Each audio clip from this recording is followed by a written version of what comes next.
네, 안녕하세요. 김프로입니다. 오늘 코스피는 마이너스 1.39% 하락, 코스닥도 마이너스 1.45% 하락 마감을 하면서 결국은 이 박스의 중간값이자 6월에 만들어놨던 강력한 좀 지지 구간으로 작용했던 구간에서 이제 두 번 정도 반등이 나오더니 세 번은 못 나오네요.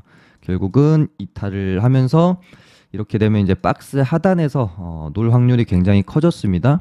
이제 저점 테스트를 한번 또 하러 갈 가능성도 매우 크게 되겠죠.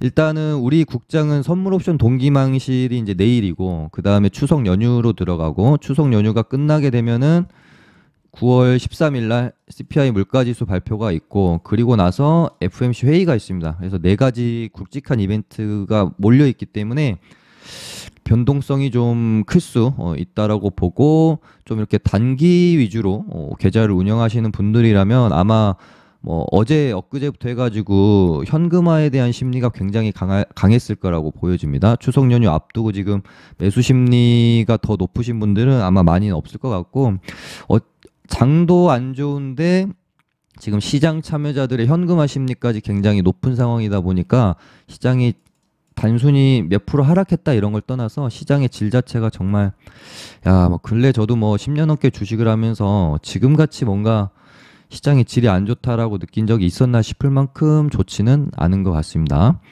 여기서 이제 시나리오는 물가지수 발표가 컨센서스를 뭐 만약에 상회를 하면은 충격이 한번 또다시 있을 수 있고요. 그렇게 되면 저점 테스트를 한번 하러 갈 수밖에 없을 것 같습니다. 그리고 나서 하락이 좀 추가 조정이 나왔다가 뭐 반등이 조금 나오면서 FMC 회의를 기다리겠죠. 그리고 나서 FMC 회의 기점으로 추가적으로 좀 이렇게 대바닥으로 보면은 쌍바닥을 만들면서 돌아 나갈 수도 있고 아니면 진짜 지금으로서는 상상하기 싫은 최악의 시나리오인데요.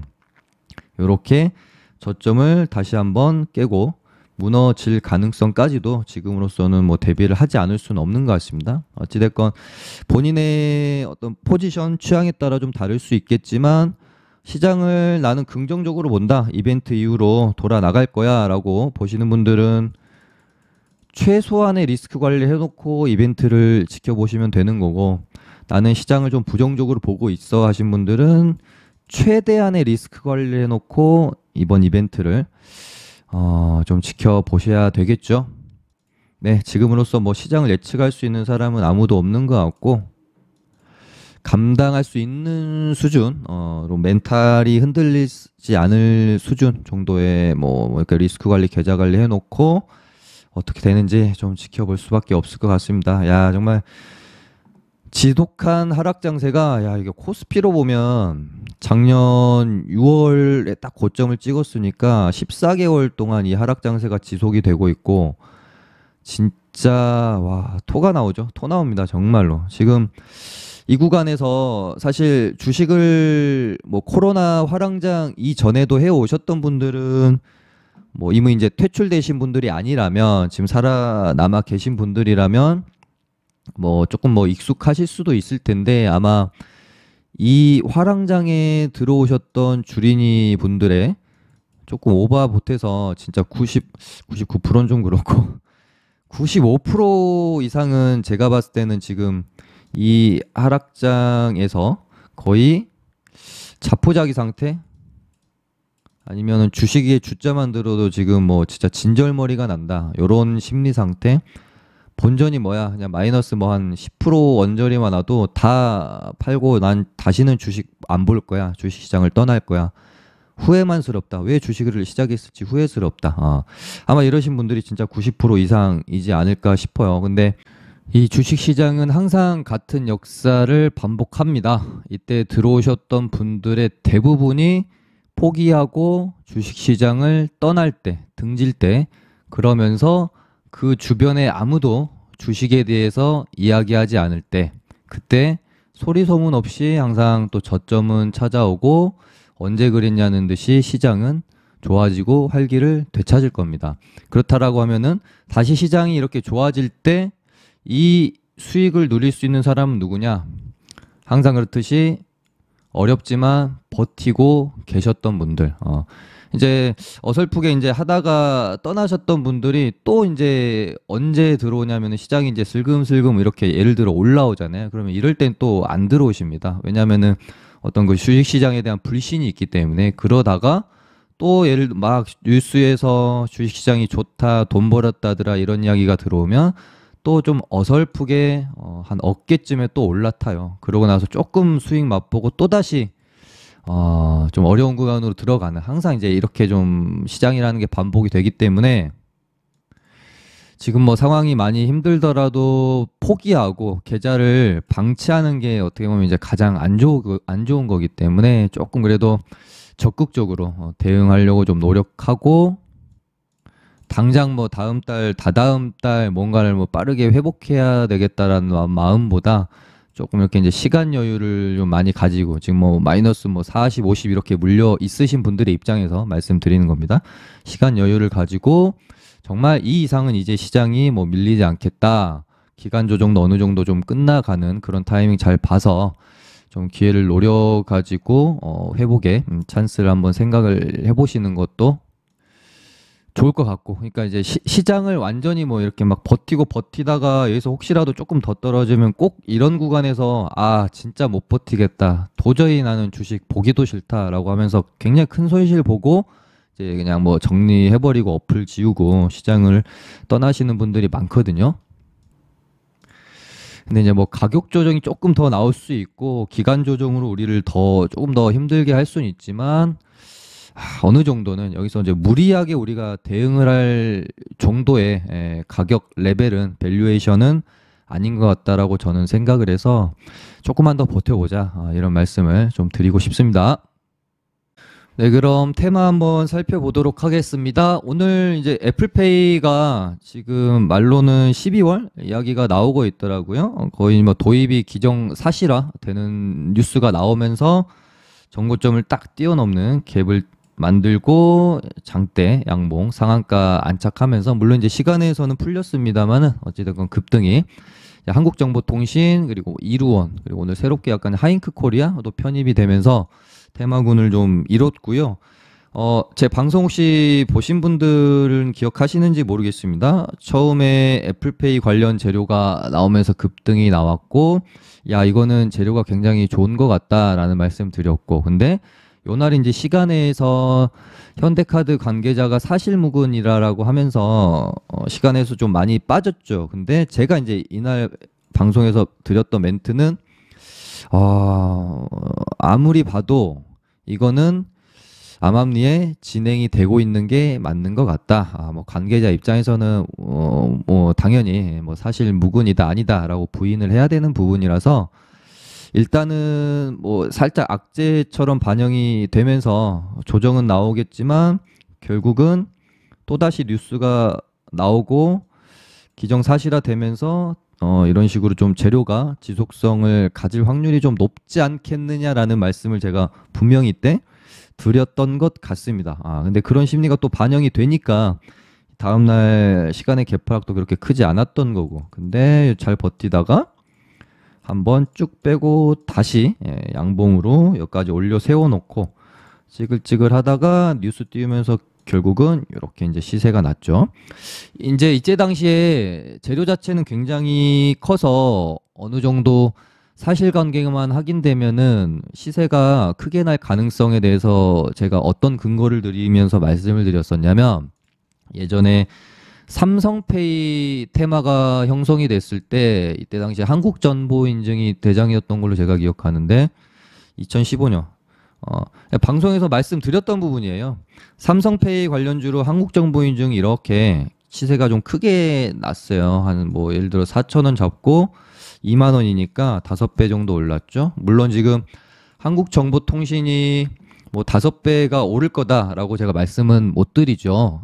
예전에 2015년과 지금은 시장 상황도 다르고 삼성페이보다 지금 애플페이가 훨씬 더 재료가 클지 작을지에 대해서 판단할 수 있는 거는 조금 더 지켜봐야 되는 부분이 있기 때문에 뭐 이제 얼만큼 시세가 날 거다라고까지는 뭐 제가 말씀을 드릴 수가 없겠지만, 그래도 예를 들어 얘네가 이렇게 좀 눌렸다가 여기서 바로, 그러니까 뭐 오늘 뉴스 띄우는 게 시세의 고점이 되면서 마무리가 되기보다는 시간을 또 갖고 파동을 또 만들어낼 가능성이 저는 충분하다라는 생각으로 이 어떤 테마를 접근을 해볼 수는 있겠다. 이제 지속성에 관한 이야기죠. 예를 들어 실제로 또 뭐 도입되기 전으로 해가지고 얘네가 또 이렇게 눌렀다가도 또 다시 뉴스 나오면서 갈 수도 있는 거고. 그래서 애플페이 테마는 계속 지속적으로 지켜볼 필요가 있겠다라는 생각이고요. 네옴시티도 마찬가지긴 한데 일단 단기간에 시세가 좀 너무 많이 났다고 생각이 들어서 조정이 좀 필요하지 않겠나 싶습니다. 그래서 뭐 세아특수강, 한미글로벌, 유시는 뭐 단기과열 들어가 있고 뭐 히림, 그나마 아직까지는 조금 발톱을 숨기고 있는 게 히림인 것 같아서 요때쯤인가 한번 언급을 드린 적은 있었는데, 이제 세아특수강이랑 한미글로벌이랑 유신이 너무 단기간에 많이 올라서 조정이 좀 들어갔을 때 히림이 이제 뭐 대장으로 치고 나온다든지 이런 가능성에 대해서 정도 그냥 생각을 하면서 저도 추적을 하고 있고요. 얘네는 이대로 완전히 갑자기 단기적으로 시세 마무리되면서 죽는다? 이렇게 좀 보기가 너무 어려운 게, 일단 일정이 또 있잖아요. 11월 사우디 이제 방한 일정도 있고, 그래서 살짝 조정 구간으로 들어가더라도 결국은 또다시 파동을 만들어내지 않겠나? 이제 첫 번째 파동치고는 사실 조금 크긴 한데 그만큼 또 재료가 우리가 크다라고 판단할 수도 있는 거니까요. 좀 이렇게 눌림 구간에서 이 테마는 조금 매수 타점을 잡아볼 필요가 있겠다라는 생각이 듭니다. 그래서 애플페이, 네옴시티, 그리고 애플 XR 기기 관련주들이 최근에 급등이 나오고 있는데요. 선익시스템이랑 뉴플렉스. 근데 얘네들은 좀 단기간에 너무 많이 올랐습니다. 바닥권에서 거의 조정 없이 선익시스템도 70% 올랐고 뉴플렉스는 100% 가까이 오른 것 같은데, 그렇죠. 한 100% 가까이 조정이 없이 올라가지고 얘네들은 이제 혹시 여기서 이 위로 추격 매수 하기에는 야 이거는 좀 그렇죠. 물론 이제 신고가기도 하고 매물대가 없긴 하지만 조정을 좀 기다려야 되겠죠. 이제 단기간에 너무 많이 올랐기 때문에 어설픈 조정에는 조금 리스크가 있어 보이고, 충분히 이렇게 눌림이 좀 나오면 이런 구간에서 한번 타점을 잡아보면 공략 관점을 가져보는 게 좋을 것 같고요. 그리고 어제 이제 포르쉐 IPO 테마가 형성이 되는 거를 보고 제가 이거는 간만에 나온 꽤 괜찮은 강한 테마가 될 가능성이 좀 큰 것 같다라는 말씀을 드렸었죠. 일단 어제 보니까 뉴스 보니까 뭐 9월 말에서 10월에 상장이 아니라 9월 뭐 10월 초까지 해가지고 상장에 대한 완벽한 어떤 뭐 입장, 진짜로 상장을 한다든지 아니면 뭐 철회한다든지 완벽한 어떤 계획을 조금 이렇게 밝힌다라고 하고요. 만약에 근데 완전히 결정이 된 거는 아닌 걸로 제가 뉴스에서는 좀 봤거든요. 그래서 결정이 되면 연말 내로 상장을 좀 이렇게 추진을 하겠다, 이런 뉴스였기 때문에 테마 자체는 정말로 강하다고 생각이 들거든요. 근데 아까 이제 방금 말씀드린 것처럼 이제 9월 말이나 10월 초쯤에 상장을 진짜로 할지 안 할지를 뭐 결정 여부를 좀 따져본다라고 하니까, 뭐 근데 이제 이때까지는 어찌됐건 시간이 좀 남아 있어서 당분간 갑자기 뭐 상장을 철회한다든지 시장 상황이 너무 안 좋아서 상장을 철회하겠습니다, 뭐 이럴 일은 또 없겠죠. 없을 것 같아서 당분간은 충분히 얘네들로 매매를 해볼 수 있을 것 같아요. 그러면서 어제 이제 말씀드렸던 부분이 테마가 꽤 강할 것 같고, 우리가 이제 주도 테마, 강한 테마로 자리 잡을 때 두 가지 조건이 있거든요. 첫 번째는 종목의 확산이고요. 두 번째는 종목의 순환매 거든요. 근데 이 두 가지 요건을 또 오늘 다 충족을 했습니다. 예선테크라는 종목이 상한가 들어오면서 오늘 종목이 확산이 됐고, 1등주가 코리아 FT였는데 오늘 시간에서 3기가 한 5%가량 오르면서 내일 이제 대장으로 바뀌게 되면 종목 간의 어떤 순환매까지 조건을 갖추게 되는 거예요. 이 종목 간 순환매라는 거는 1등주였던 애가 좀 쉬면은 2등주가 가고, 2등주였던 애가 쉴 때 3등주가 가고, 얘네들이 쉴 때 다시 1등주 애가 쉬었다가 가고, 이렇게 이제 순환매가 돌면서 굉장히 테마가 강해지는 거고, 점점 종목들이 나도 포르쉐 IPO 테마야라고 하면서 추가가 되면서 이제 확산이 되는 이렇게 되면서 이제 테마가 굉장히 거래 대금이 쏠리게 되고 강해지는 거거든요. 이런 부분에 있어서 포르쉐 IPO 테마는 지속성도 있고 강한 테마로 형성될 가능성이 높은 것 같다라고 어제 말씀을 좀 드렸던 부분이고, 그러면서 최근에 자동차 부품주 및 2차 전지 뭐 배터리, 리튬 관련주들이 계속해서 강하잖아요. 물론 이제 거래 대금 이쪽이 훨씬 더 높긴 합니다. 포르쉐 IPO보다는 이쪽이 이제 주도 테마라고 보는 게 맞는데, 미래나노텍도 어제 내가 이런 애들은 이렇게 3차 파동까지 넘어갈 확률에 대해서 좀 멘트를 드렸었는데 오늘 바로 이렇게 좀 급등이 나왔고요. 그다음에 캠트로스도 제가 최근 방송에서 거의 주력으로 말씀드렸던 종목 가운데 하나였던 것 같아요. 뽑고 이 박스권 안에서 롤링이 나왔고 이 박스권을 아마 돌파해 줄 것이다라고 4번, 5번 이 박스 안에서 제가 멘트를 드렸던 것 같아요. 추천을. 그리고 나서 상승 하락, 상승 하락. 여기 이제 딱 지지 구간에 왔기 때문에 여기가 포인트였죠. 매수 맥점. 그래서 반등이 일단 좀 나왔고, 그래서 뭐 바로 뚫어줄지 또 이렇게 좀 눌렀다가 갈지 모르겠지만 얘도 충분히 3차 파동까지 넘어갈 수 있는 좋은 종목이라고 봅니다. 그리고 코스모화학도 추세를 타고 이렇게 가고 있는데 아직 찐 오버슈팅은 안 나온 것 같다. 혹시 뭐 내일 진짜 갭 띄우고 이렇게 장대 한번 하나 나와줄 수 있을지 한번 기대해 볼 수 있는 부분인 것 같고, 금양은 뭐 그냥 뭐 미쳤다는 소리밖에 안 나오고요. 예. 네, 요 정도 있고, 자동차 부품주들도 뭐 앱코 플라스틱이나 뭐 뉴인텍, 나인테크, 레온, 성우하이텍 다 지금 시장 대비 꽤 강한 모습 보여주고 있어서 지금은 분명히 자동차 관련주들이 시장을 좀 이길 수 있는 테마인 것 같습니다. 그리고 폐배터리 애들도 제가 어제 이제 세비캠은 너무 단기간에 많이 올라서 조금 공략하기가 부담스럽고 한다면 오히려 성일하이텍을 할 것 같다. 이 정고점을 넘어줄 수 있는 추가 상승이 나올 가능성도 있을 것 같다. 근데 어찌됐건 성일하이텍도 세비캠도 단기간에 너무 많이 올라서 조금 부담스러운 건 사실이다 라고 말씀을 좀 드렸었습니다. 근데 얘네들이 오늘 또 특이하게 웰크론한텍이랑 MPC가 원래는 이제 예전에는 대장이었는데 최근에는 힘이 약한 모습 보이면서 후발주로 빠졌잖아요. 근데 웰크론한텍이 또 갑자기 이렇게 시세를 내면서 얘도 이제 4,500원 구간을 넘기게 되면 뭔가 준비했구나 라고 볼 수가 있는 거겠죠. 그래서 얘네 좀 지켜봐야 될 것 같고, MPC도 마찬가지로 이 10,000원 구간을 계속적으로 1,500원 정도 요 구간을 이제 맞고 떨어지고 있는데 또 어느새 슬금슬금 이렇게 올라오다가 이렇게 뽑아질 수도 있기 때문에 좀 지켜볼 필요 있겠습니다.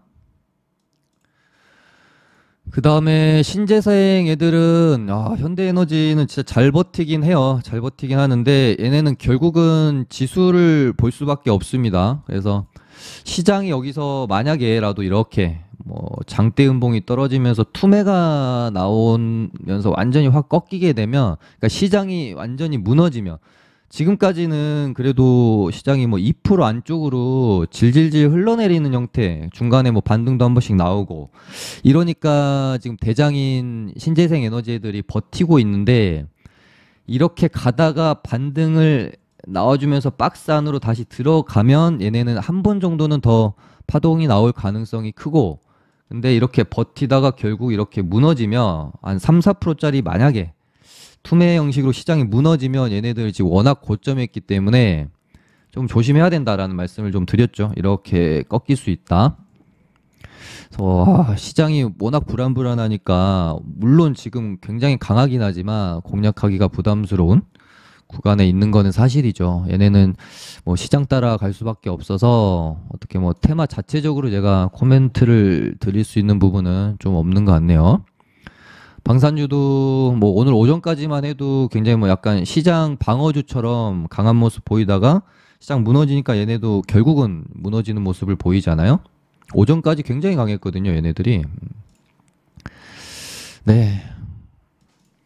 아무튼 뭐 태조 이방원 얘네들도 방금 계속 어제도 그렇고 말씀드린 것처럼 시장이 무너지면 결국 얘네도 무너질 것이고, 시장이 버티고 다시 박스권 상단으로 좀 돌아 나가게 되면 다시 한번 파동을 시세를 낼 가능성이 좀 크다. 그렇게 좀 말씀을 드리면서 오늘은 좀 마무리를 해볼까 합니다. 좋아요 많이 눌러주시면 감사하겠고요.